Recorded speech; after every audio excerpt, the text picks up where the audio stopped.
Hello everyone, welcome to Understanding Physics, in which I'll try to guide you through understanding physics. So today on General Physics 2, we want to start to talk about the idea of electromagnetism.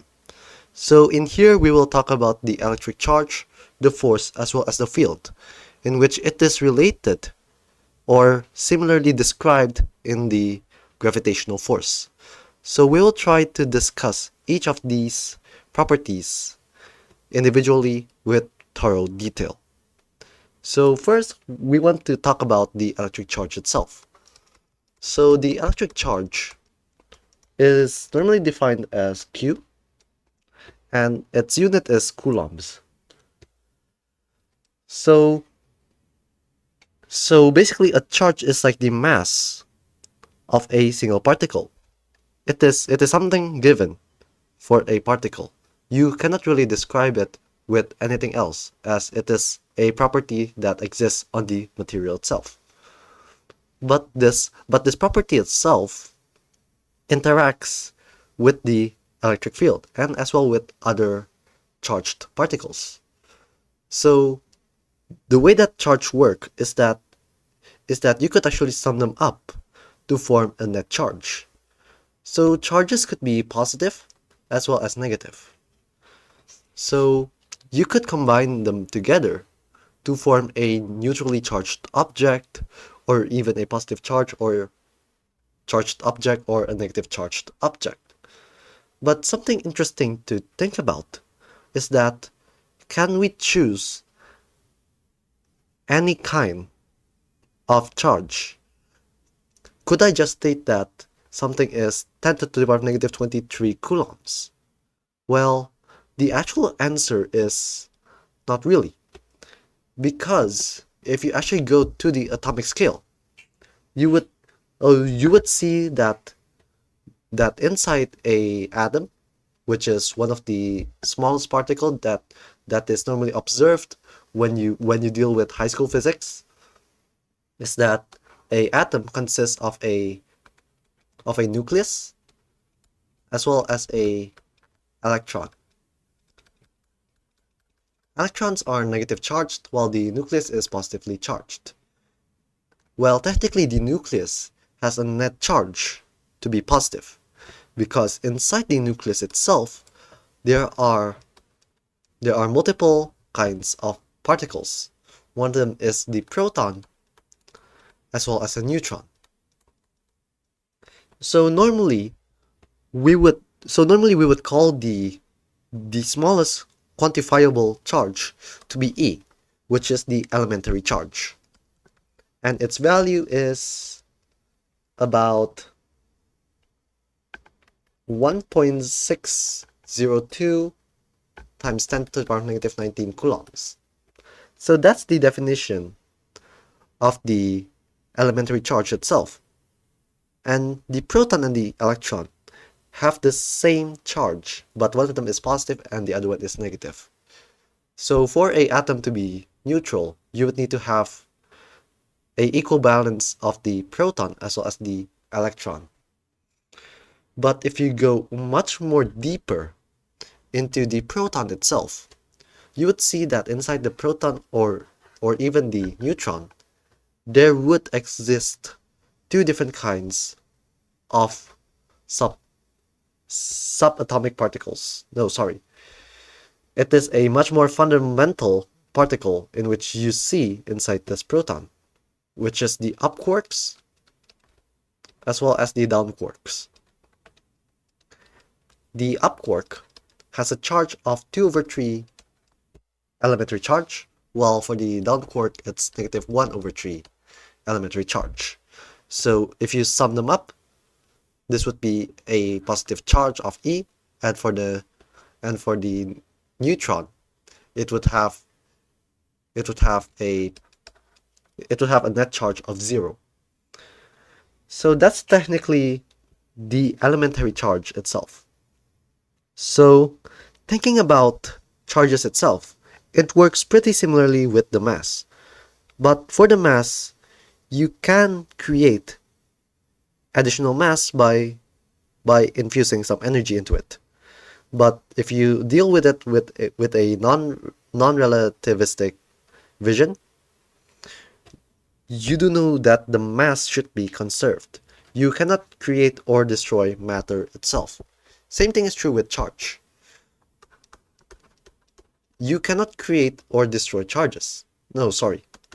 You can create a charge, but that means that you need to have a balance of this charge, which is the opposite sign of the charge. So q plus the negative q would be 0. So you could technically annihilate charge as well as create charge. So that's something interesting to look at the physical world itself. So now going towards the electric charge, we want to look at the interaction between charges itself. And it is governed by the Coulomb's law. So the Coulomb's law states a law pretty similar to the gravitational force. So the force from 1 towards 2 is kq1 q2 over r squared in the r direction. So the r here is the distance between the particles. That's r. And then this r hat shows you the direction. So if this is charge 1, this is charge 2, and this is the force from the first object to the second object, that's F1, 2, it has the direction of the r hat. And in here we have the charges itself, Q1 and Q2. And what about this K here? This K here is a constant that you could only find by looking at the universe itself. And finding out the value itself, the K is 9.0 times 10 to the power of 9. And then we just need to fill in the units. So it will be Newton meter squared per Coulomb squared, just to make sure that the unit itself should be newtons. So observing this, as well as the law of gravitational force, which is Gm negative Gm1 m2 over r squared, you do see certain things. First of all, this value here, the G and the K itself is way bigger compared to G. So from this knowledge itself, you would figure out that almost everything that you have in this universe that is charged is held by the Coulombic force.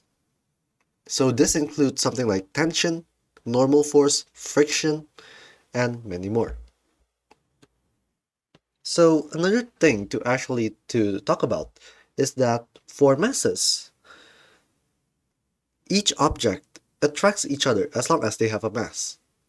But for charges, it really depends on its sign. So if it has a positive charge, that would mean, so if both of the charges are positive, you would see from the sign itself that it will be in the direction of the position, which will mean that it will go further away. And same thing with the negative. But if the signs are different, say positive and negative, you would have a attraction. And this is where the nucleus could actually bound a electron.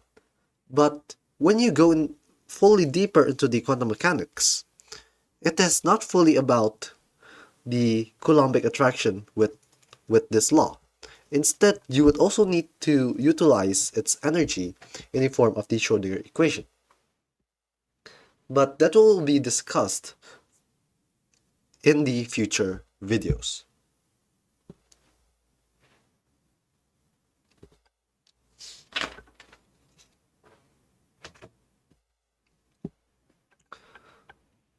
So now let's actually talk about the electric force itself. And let's try to consider if we have multiple different particles. A fact for you to know about the Coulombic force is that you could always add them up. It it is as if that you would have the superposition principle. So this superposition principle basically states that the forces could add up. So if we have force here and we have a force here, that means that the total force would go there.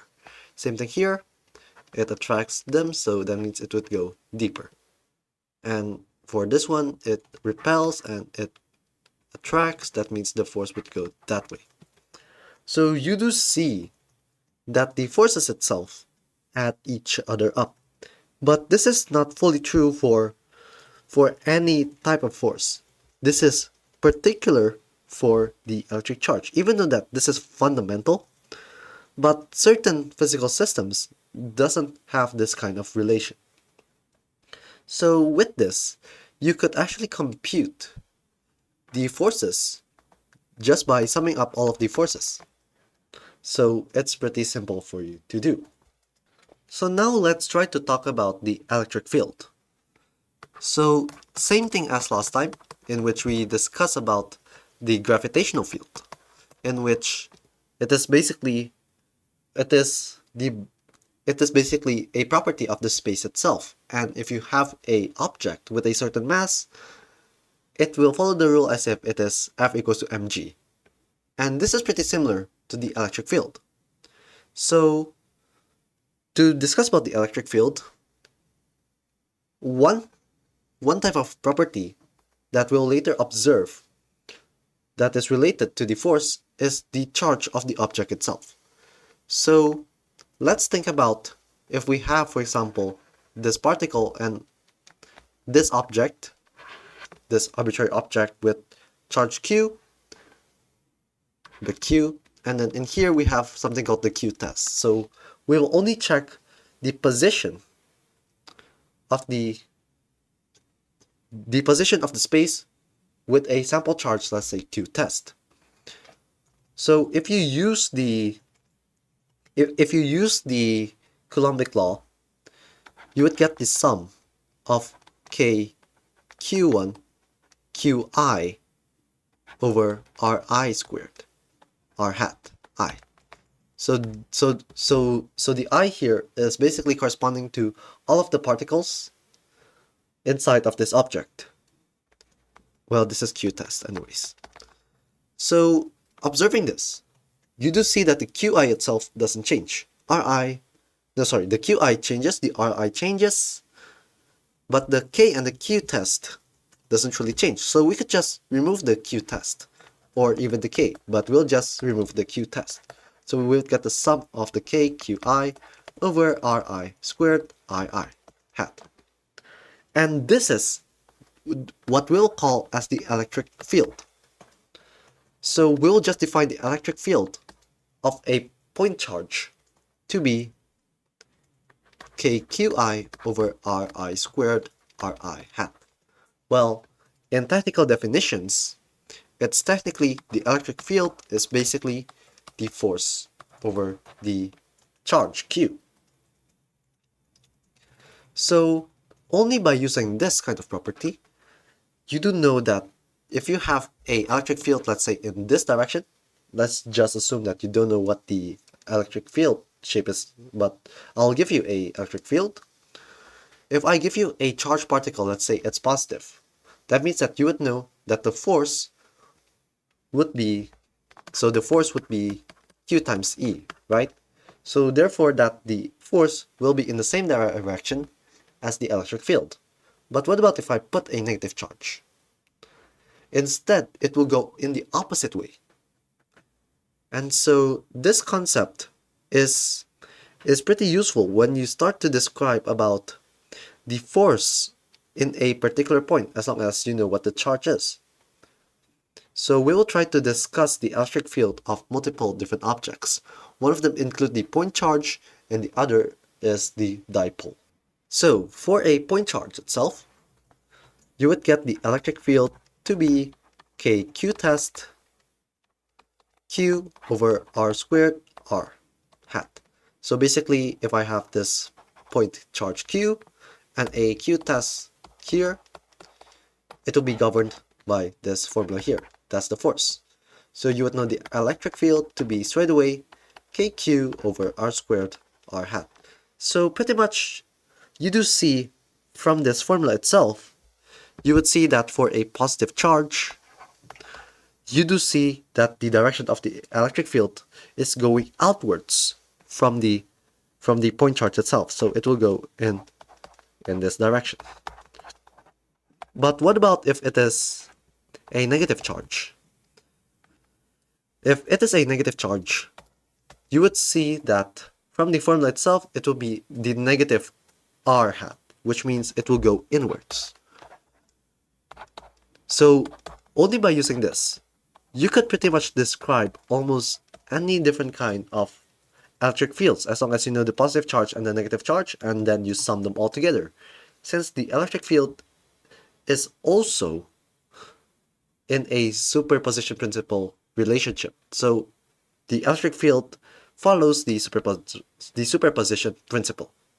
So the best way for me to describe this electric field, in which we have already defined that to be the sum of kq over r squared r hat for I, is that we could actually think of this as a continuous charge density or a continuous charge distribution. So instead of looking at it discretely, if we actually think about it in a continuous manner, we'll get the integral of the k with the small charges dq over r squared and r hat. So basically, each different positions will have a certain charge, and then it will be corresponding to a certain position as well, in which you could compute from this formula. And only with this electric field, we could obtain the force just by only figuring out what's the point charge that we are interested in.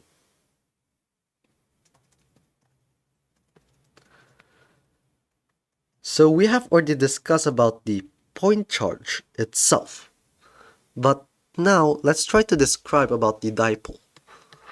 So the dipole is a very interesting system in which you would have a positive end as well as a negative end. And so pretty much if you look at this entire system, it should be neutral.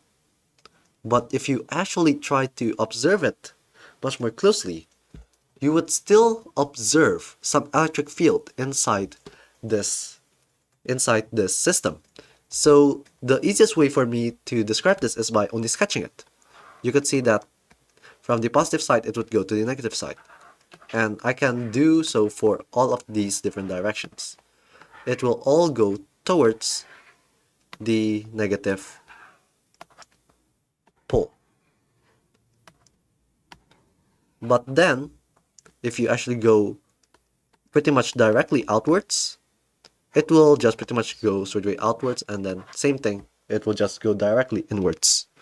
So you would still see that in this axis, there is still an electric field, and same thing if you go from these other fields. So let's just try to observe these specific points. So let's first start by stating that the positions will be from here to here and here to here. We'll just call them as A. And pretty much this entire thing we'll call that as D. And so we are interested in this first specific position, which is in the normal plane of this bonding axis. So it will be in this axis itself, in which we'll call that as y, and so the distance here we'll call that as r. So let's try to compute what's the electric field at this point here. The electric field itself could be computed by only using the point charge formulas. So first, let's just observe from the positive, and then we could add it with the negative. So from the positive pole, we do see that it's k, q, so this is positive q, and this is negative q. So the dipole is pretty much, its whole charge should be neutral, but its individual charges are separated by a certain distance as well as certain charges.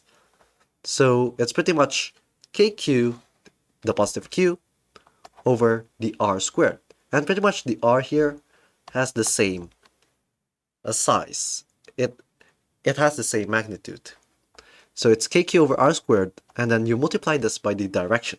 So after this kq over r squared, we just need to multiply this by this direction vector. So the way for you to write the direction vector is by only first dividing it by this magnitude of the vector, and then after that you could just observe its components. So in this I hat and the j hat direction, the I hat would be in the negative a I hat, and for the j direction it would be plus yj hat. And for the negative side, it would have, so it's plus k negative q over r squared, multiply that by 1 over r, which is the magnitude again, but the direction would be a I hat plus y j hat. So from here, if you actually do the computations, you do see that the direction in the j hat would cancel out. Because, no, sorry, my bad. Oh wait, actually it's true that you could actually cancel out the direction in the j hat. So if you observe this, it will be kqy over r cubed, and then from the bottom it will be negative kq y over r cubed as well. So we only need to care about this x direction. So we would have the negative kqa over r cubed minus kqa over r cubed. Therefore, we would obtain negative 2kqa over r cubed. And we can just simplify this much more. So we would obtain kqd over r cubed, because 2a means it's d. So this is what we observe. And let's actually think about a much more specific case, in which you will just look at this from a very far point. So the y is far greater than the d. So let's think about this case. So this r at the bottom would be kqd over y squared plus a squared. And this would be 3 over 2.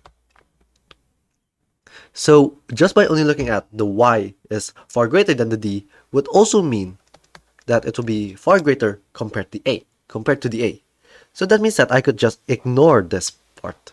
So I would just only obtain kq d over y cubed. So you do see the relation here is that if you go in this normal to this axis plane, you do see that the electric field dwindles down by y to the power of negative 3. What about if we do this in the axis direction? So let's also do that. So the negative and the positive direction, it is both separated by d, which is basically the sum of two a's. And we'll just measure x from there. So we'll have the point right over there. So let's actually just do the same idea, first by observing the positive e as well as the negative e. So the electric field will be kq over the distance, which is x minus a. It's x minus a squared, that's the positive side. And then for the negative side, it's, oh wait, it should be in the I hat direction. And then for the negative one, it should be the k, negative q, over x plus a squared. You could see that you go x, and then you add a little bit more, which is the a squared. And this would be in the I hat direction. So from here, you could also obtain that if you actually just put them both together, you would obtain x squared minus a squared, square that, and the top side would be the kq x plus a squared minus kq x minus a squared. So this might be an interesting problem to solve, but if you think of this in the mathematical sense, you do see that this is basically the difference of squares. So we could just write this as kq. So it's x plus a plus x minus a, that's 2x. And then after that, the k plus a minus x minus a, which will be 2a. And divide everything by x squared minus a squared squared in the I hat direction. So that means we would obtain this to be 2kq dx over x squared minus a squared over 2. And let's do the same condition. The x is far greater than the a, or the d. So we would obtain 2kq dx over, so that means the a is very small, we can ignore that. So we'll get x to the power 4 in the I hat direction. This means that you could just cross out with this top x, so you'd obtain 2kqd over x cubed in the I hat direction. So you do now see that this also works in the axis direction as well. But for any other directions, it might need some more computations for you to figure out its precise value. But here's something that I want to point out. For both the axis as well as the normal to the axis, it has a quantity called qd. So let's actually just define qd itself for a certain system. qd is, we will just define that to be p, which we'll call as the dipole moment, the electric dipole moment. So this relates to this object having a positive and a negative charge in both ends, while still being a neutral molecule or neutral atom. And so you would see that both of these quantities dwindle down when it comes to the cubic of its length. So you could just write the one normal to the axis. It would be kp over x cubed, negative I hat direction. And for the one in axis, it would be kp over x cubed I hat. And here's something to actually to keep in mind. Technically, the one at the top here, in which we resemble that to be y cubed, it has to be the absolute value. Because if you actually go in the positive direction and the negative direction, they both will have the same direction to be opposite of the dipole moment. So basically the dipole moment goes from the negative to the positive. That's how the direction of this P works. So I can just create this direction here. But what about if I actually look at it from this interaxis here? Sometimes, like, yeah, you could get the P hat to be in the opposite direction of this I hat.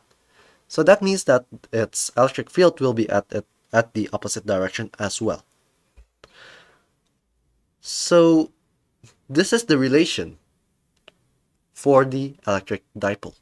So we have finally discussed about the electric field for multiple different systems.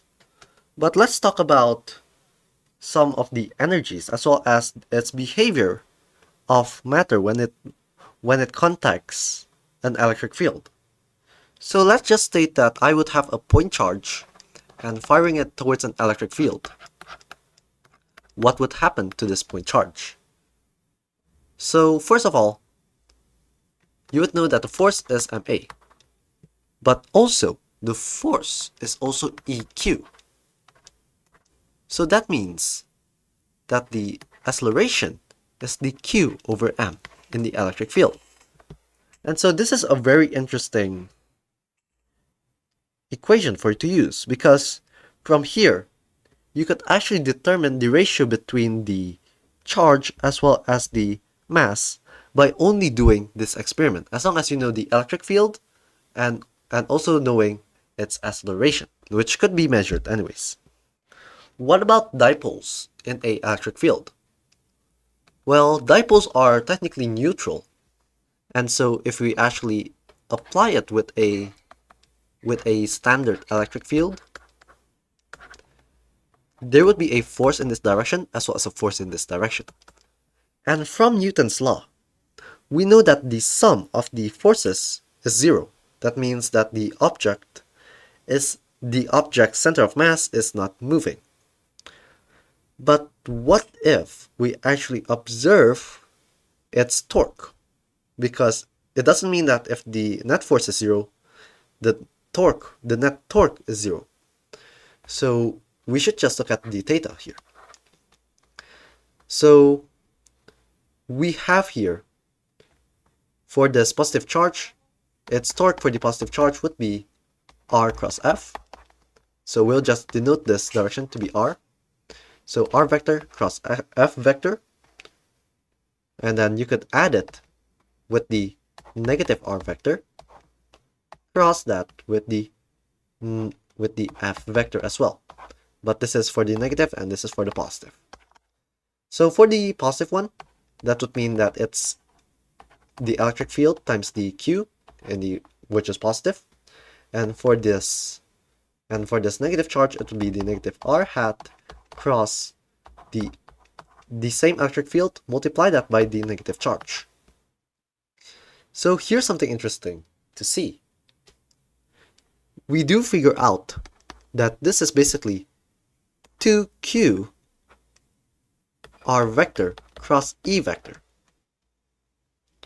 And if you actually look at the definition of r vector, if I do twice of it, it's basically the definition of the d vector, which I've already defined. So that means this is basically the p vector times the e vector, where p is the electric dipole moment. So that's pretty much the torque on a dipole. And let's actually think about the energy, or the work. So remember what the definition of work is. It's basically the input of the force, and you do observe what will happen in the direction in terms of its displacement. So let's actually think about when the dipole is, let's state it is in its most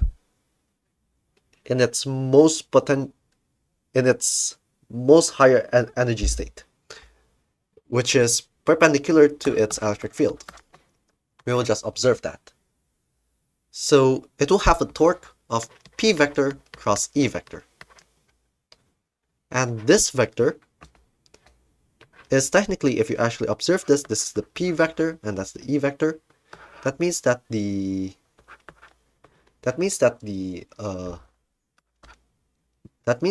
torque itself is going in this direction towards the screen. But if I define the theta to be from here to here, which I'll call that as theta, the theta is at the positive direction. So therefore, if I take the dot product here of this and this, it will basically result in our work, right? And actually observing this, we do see, this would be from pi over 2 to theta. So theta is our interested point. We'll later observe that this is the integral from theta to pi over 2, and the p cross e is pretty much the pe sine theta, but also observing that its magnitude is basically, its direction is pretty much parallel or anti-parallel to the d theta, means that you could just write this as the negative, the magnitude of p vector cross e vector times the d theta itself. So we could just write this as theta to pi over 2, and the definition of the absolute value there would be the p vector, well, the length of the p vector, times the length of the e vector, times sine theta, d theta. So the integral forms into p, e, the lengths anyways, vector cosine theta, and evaluating that from theta, from pi over 2 to theta. So this would later form PE cosine theta. Well, its magnitudes. That means this is the P dot E.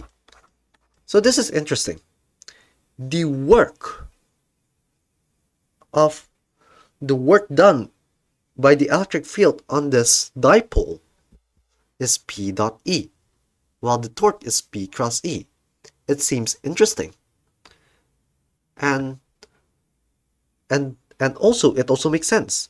Torque is a vector quantity, while work is a scalar quantity. So it both still makes sense. So by using the definition of work, we could also define the potential energy, which is the negative of the work, which is the negative P vector dot E vector. So something that I want to describe about these kinds of systems is that you could now start to develop theories about conductors, insulators, as well as dielectrics. Well, pretty much insulators and dielectrics are pretty much interchangeable. So here's the thing. So we'll just first discuss about conductors itself. Conductors doesn't have any electron bound. Pretty much the electron can move freely. So that's pretty much the theory of a conductor. Well, technically you couldn't have a very free electron, but in this sense, you could actually observe it to almost have no resistance when it comes to its current or its transfer of electron.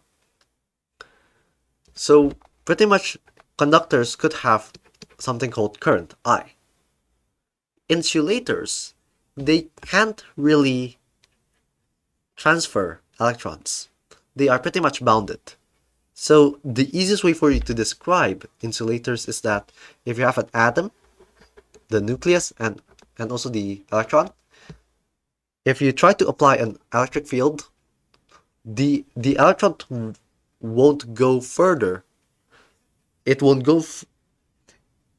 be free from the nucleus. So it is still bound. So it couldn't create any current. But something interesting about insulators is that insulators could create a opposing electric field, which we will call that as a property of the dielectric, or pretty much the property called the dielectric of the insulator. So pretty much how it works is that it pretty much revolves around the idea of induced dipole moment. So if you apply, let's say, an electric field in this direction, that means that the electron would start to move further away. And this works for almost all of the electrons. So in the end, you would create something like a dipole. And from the previous computations, you do know that these dipoles also create an electric field in this direction. So the net electric force would be, the net electric field would be much more smaller, which will be this thing here. And so this idea is the concept of dielectrics, and it is also applied when you actually start to work with capacitors, since you could actually reduce its electric field, which basically stores its energy. And lastly, I should also try to tell you that insulators aren't forever insulators. They can become conductors during certain cases. So, when does insulators become conductors? So there is this one point in which it is called as the dielectric breakdown. this point basically shows that the electron, after you have given it certain field, would break away from this atom in which you have given it pretty much energy for it to roam freely. And this is the concept of thunder itself. It's pretty much a capacitor in which you have a very negative charge at the clouds. It's negative charge, and then the ground, it's pretty much neutral. But yeah, pretty much the cloud itself induce a dipole on the earth. So pretty much there's a positive charge at the surface. And when the air comes into a dielectric breakdown, current starts to go in between these two interfaces. And that's where the dielectric breakdown of the air comes in. So that's pretty much the idea of the electric field as it is carrying charges down towards the earth. And now you can explain why there are thunders. So that's all for this video. I hope that this video helps you a lot in understanding the electrostatic forces. So if you want more of these videos, please consider subscribing as well as liking the video, and make sure that you share this to your friends who needs it. So thank you very much, and I will see you on the next video.